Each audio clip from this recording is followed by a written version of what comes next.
Hello everyone, welcome back to my channel Azra English world. आज हम हमारे इंग्लिश बुक फर्स्ट फ्लाइट का chapter third the ball poem पढ़ने वाले हैं। The ball poem means a poem about a ball. The ball poem is written by John Berryman. As you can see the picture of John Berryman. He was born on 25th of October 1914 in the state of Oklahoma, USA.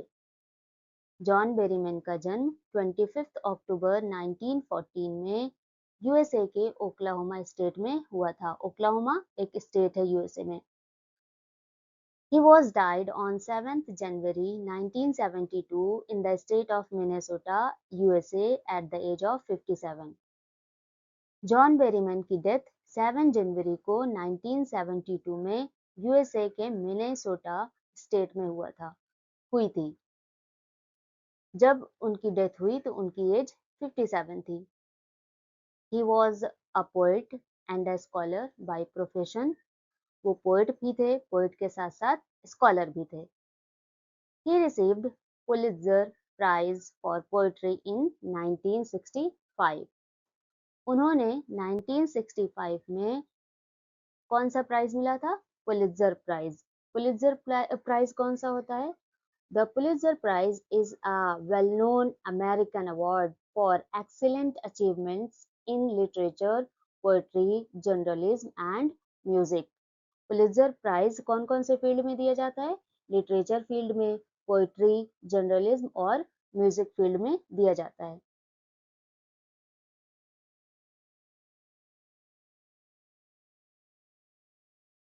Introduction.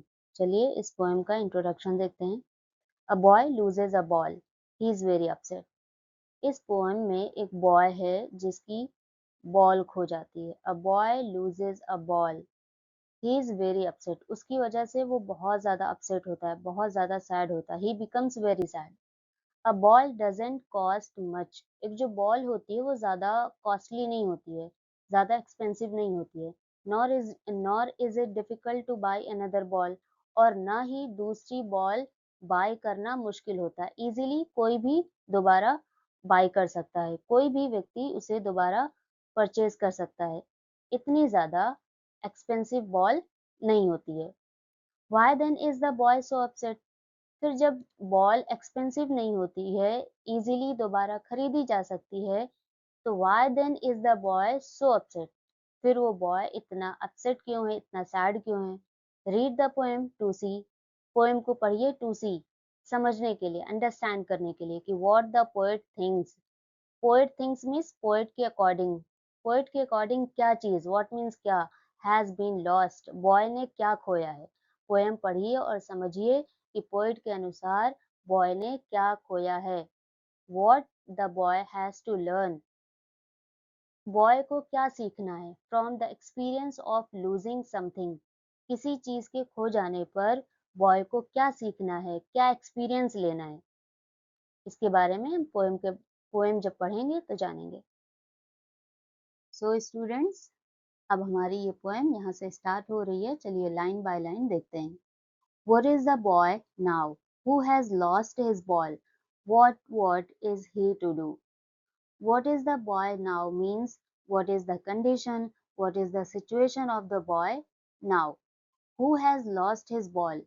उस boy की क्या condition है, क्या situation है जिसकी ball खो गई है, जिसने अपनी बॉल खो दी, उसकी क्या कंडीशन है। what is he to do means what will he do? वो बॉय अब क्या करेगा जिसकी बॉल खो गई है। यहाँ पर थोड़ा सा आप नोटिस करिए, what का रिपीटेशन हुआ है क्योंकि यहाँ पर पोएट अपनी बात पर एम्फेसिस करना चाह रहा है।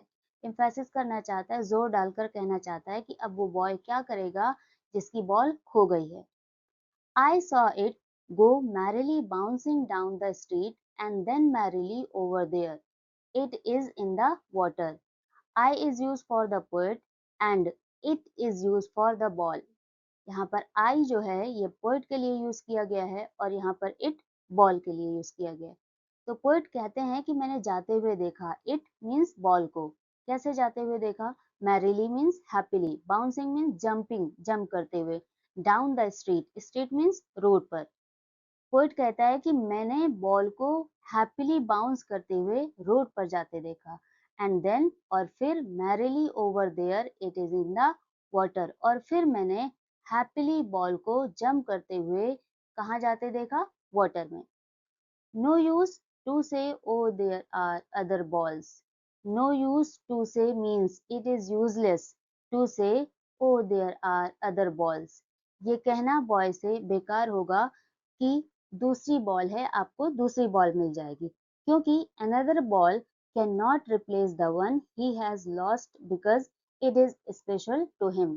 उस बॉय से ये कहना बेकार है कि आपको दूसरी बॉल मिल जाएगी, क्योंकि दूसरी बॉल को इस बॉल से रिप्लेस नहीं किया जा सकता। It has memories and feelings attached to it, क्योंकि बॉय की इस बॉल से बहुत सारी मेमोरीज और फीलिंग्स अटैच्ड हैं। जैसे हमारे पास कोई चीज होती है तो हम उससे बहुत ज्यादा अटैच हो जाते हैं। हो सकता है कोई चीज हो सकता है कोई पर्सन हो, हम उससे ज्यादा अटैच हो जाते हैं, तो हम उसकी जगह पर किसी दूसरी चीज को या किसी दूसरे व्यक्ति को रिप्लेस नहीं कर सकते हैं। उसी तरह से यहाँ पर भी बॉय के लिए वो बॉल बहुत ज़्यादा इम्पोर्टेंट है। वो इस बॉल को रिप्लेस नहीं कर सकता, क्योंकि उससे उसकी बॉल से बहुत ज़्यादा मेमोरीज जुड़ी हुई हैं। चलिए अब इसका एक्सप्लेनेशन देख लेते हैं। A little boy has lost his ball. एक छोटा सा बॉय होता है जो अपनी बॉल खो देता है। He is confused and does not know what to do. वो बहुत ज्यादा कंफ्यूज्ड होता है, उसे नहीं पता होता कि अब उसे क्या करना है। The poet saw the ball bouncing down the street and finally falling into the water. Poet ने बॉल को बाउंस करते हुए स्ट्रीट पर जाते देखा, रोड पर जाते देखा, and finally falling into the water, और फाइनली वो बॉल जंप करते हुए पानी में पहुंच जाती है, वाटर में पहुंच जाती है। The ball is gone for ever, और वो बॉल हमेशा के लिए चली गई है, अब वो वापस उसके पास नहीं आएगी। And ultimate shaking grief fixes the boy. Ultimate shaking means deep sadness. Grief means sorrow. Fixes means motionless, still, शांत. The boy. बॉय को जो डीप सैडनेस हुआ है, जो डीप सॉरो फील हुआ है उसकी बॉल के जाने की वजह से, वो बिल्कुल उसकी वजह से फिक्सेस, फिक्सेस मीन्स स्टिल हो जाता है, शांत हो जाता है, बिल्कुल मोशनलेस हो जाता है। एज ए स्टैंड रिजिड, वो स्टैंड रहता है, कैसे स्टैंड रहता है, रिजिड। रिजिड मीन्स बिना मूवमेंट किए हुए, मोशनलेस रहता है वो। ट्रम्बलिंग, ट्रम्बलिंग मीन्स शिवरिंग, कांपते हुए। स्टेयरिंग डाउन, देखता है। वो अपनी बॉल को जाते हुए क्या करता है, देखता है। कैसे देखता है, बिल्कुल शांत खड़े होकर, बिल्कुल मोशनलेस खड़े होकर, जैसे आप यहाँ पिक्चर में देख सकते हैं। वो अपनी बॉल को जाते हुए देखता है वहां पर। All his young days into the harbour. Harbour मीन्स क्या होता है, सी पोर्ट, जहां पर शिप्स रुकती हैं। वो अपने यंग डेज को हार्बर में जाते हुए देखता है, जब उसकी बॉल जाती है, यानी the lost ball reminds of his childhood memories. उसकी जाती हुई या खोती हुई बॉल उसको उसकी मेमोरीज की याद दिलाती है, चाइल्डहुड मेमोरीज की याद दिलाती है, और हैप्पी डेज के बारे में याद दिलाती है जो उसने अपनी बॉल के साथ स्पेंड किया था। I would not intrude on him. यहाँ पर पोएट कहता है कि मैं उसको इंट्रूड नहीं करूंगा। इंट्रूड मीन्स डिस्टर्ब करना। जब वो अपनी बॉल को खड़े होकर देख रहा है डीप सैडनेस के साथ, तो उस सिचुएशन में पोएट कहता है मैं बॉय को डिस्टर्ब बिल्कुल भी नहीं करूंगा। A dime another ball is worthless now.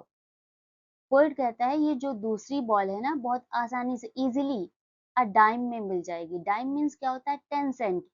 10 Saint में दूसरी बॉल मिल सकती है, मिल जाएगी।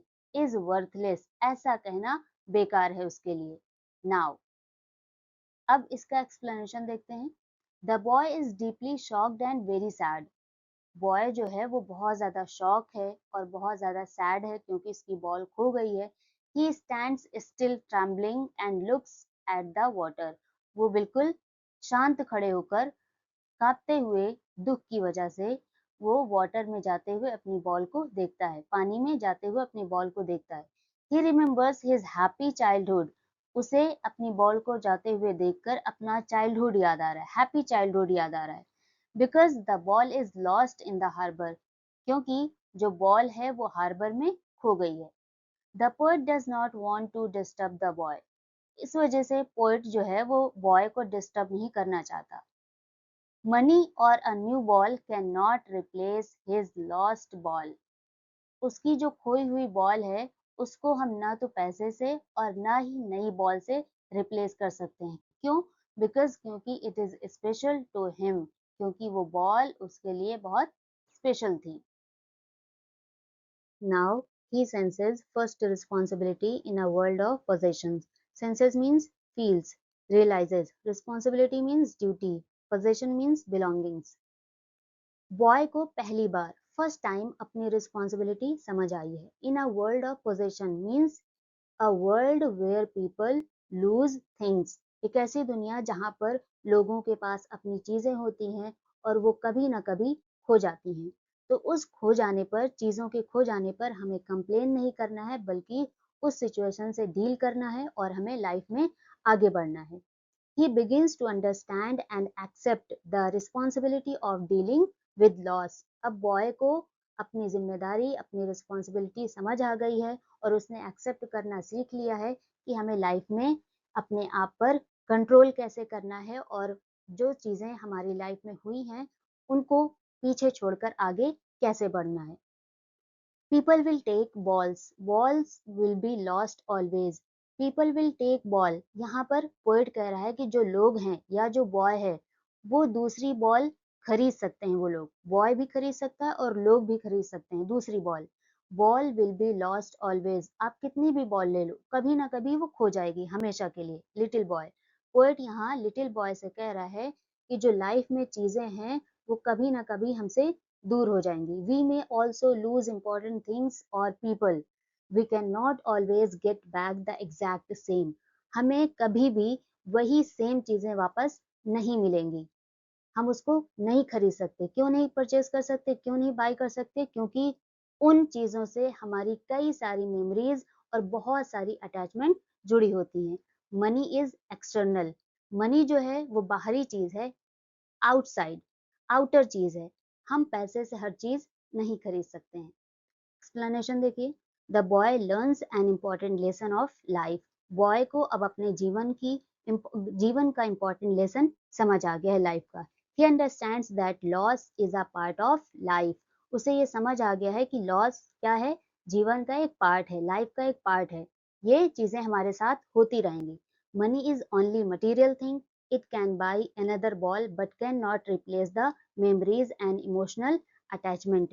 मनी क्या है यहाँ पर? एक्सटर्नल चीजें हैं, मटेरियल थिंग्स है। It can buy another ball, पैसे से हम दूसरी बॉल खरीद सकते हैं, लेकिन can not replace the memories, हम उन मेमोरीज को, उन इमोशनल अटैचमेंट को कभी भी रिप्लेस नहीं कर सकते connected with the lost ball. जो हमारी अटैचमेंट, जो हमारे इमोशनल उस खोई हुई बॉल से जुड़े होते हैं, उनको हम कभी रिप्लेस नहीं कर सकते हैं और ना ही उन्हें हम बाय कर सकते हैं। He is learning well behind his discreet eyes. It means the boy is very sad and upset. He has lost his ball. But behind his sad eyes, discreet eyes means sad eyes, helpless eyes, he is learning an important lesson about life. अपनी इस discrete eyes के पीछे वो life का एक important lesson सीख रहा है। The epistemology of loss, how to stand up. Epistemology means knowledge, he is learning knowledge and understanding of loss, how to face a loss and become strong again। वो सीख रहा है कि दोबारा कैसे वो स्ट्रांग होगा लॉस को फेस करते हुए। knowing what every man must one day know, every person in life must experience loss one day। और वो ये कह रहा है कि लाइफ में हर एक व्यक्ति एक ना एक दिन अपने लॉस को एक्सपीरियंस करेगा, फील करेगा। And most know many days how to stand up. Most know means most people know how to stand up. Most people experience many losses in life and learn how to stand up again and move forward। बहुत सारे लोग life में कभी ना कभी अपने loss को face करना सीखेंगे और दोबारा सीखेंगे कि दोबारा कैसे खड़े होना है और लाइफ में आगे मूव ऑन कैसे करना है। चलिए अब एक्सप्लेनेशन देखते हैं। The boy is learning to accept loss, face a sadness. Boy जो है वो लॉज को एक्सेप्ट कर रहा है, फेस अ सैडनेस और सैडनेस का सामना कर रहा है, एंड मूव इन लाइफ और लाइफ में आगे बढ़ रहा है। He realizes that everyone must experience. उसे एहसास होता है कि हर एक व्यक्ति लाइफ में कभी ना कभी अपने लॉस को एक्सपीरियंस करेगा और दोबारा खड़े होना सीखेगा। I hope you have understood the explanation of the poem, The Ball Poem. Thank you for watching. Don't forget to like, share and subscribe to my channel. See you in the next video.